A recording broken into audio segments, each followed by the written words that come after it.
Sa una niyang flag ceremony bilang pinakamataas na opisyal ng hudikatura, humingi ng kooperasyon si Chief Justice Maria Lourdes Sereno mula sa kanyang mga kasama at empleyado.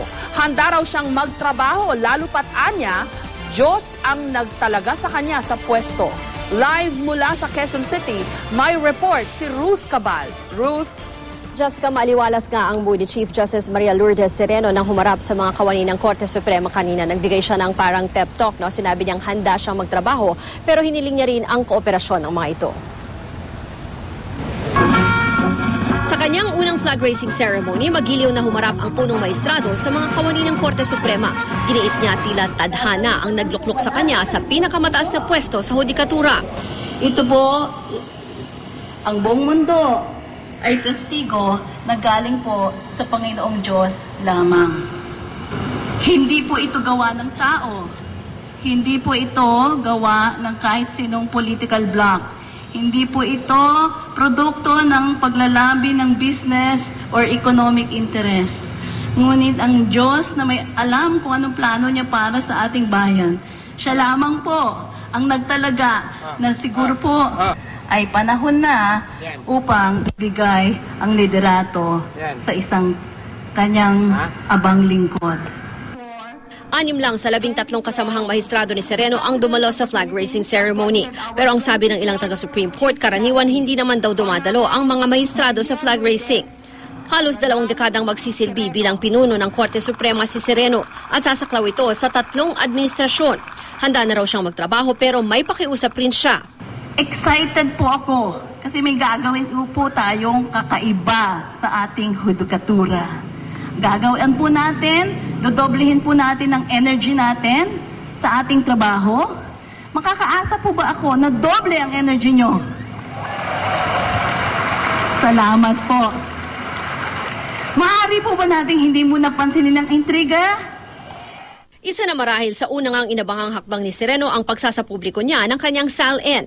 Mahigit 18 million pesos ang net worth ni Sereno. Sa kanyang business interests and financial connections, 9 na kumpanya ang inilista niya. Sa 8 kumpanya, minor stockholder siya at ang asawang si Mario Jose na Executive Director ng Association of Petrochemical Manufacturers of the Philippines. Sa isang kumpanya, stockholder si Chief Justice Sereno.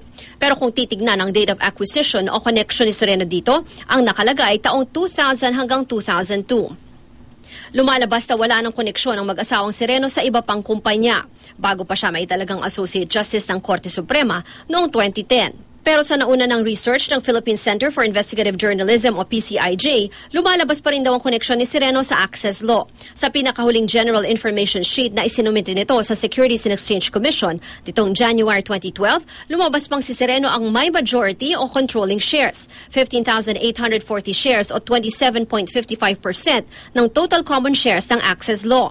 In the case of Access Law yata, para siyang nagpo-provide sila ng database, parang yung Lex Libris.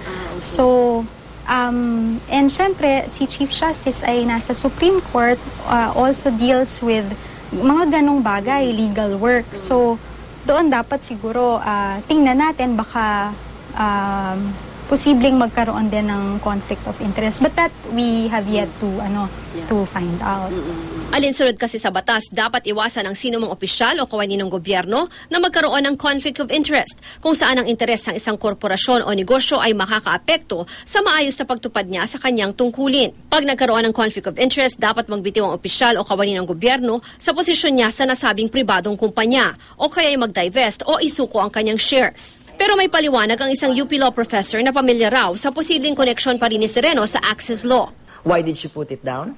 Because the documents will still show her name. Remember, under our law, once an incorporator in name and on paper, andyan palagi yan kahit matagal ka ng hindi incorporator, kahit na sumalangit nawa ang kaluluwa sa ikapitong langit, ando doon pa rin ang pangalan mo. Aminado ang CSC sa kasalukuyang SALN form, wala raw kasing linya para sa date of divestment o kung kailan naputol ang koneksyon ng isang opisyal o kawani ng gobyerno sa isang pribadong korporasyon. Kaya nga raw taon-taon nagsusumite ng SALN para ma-monitor din ito. Normally, kapag nasa judiciary ka at nagkaroon ka ng interest sa company o kaya kahit sa mga tao no? Normally they inhibit themselves.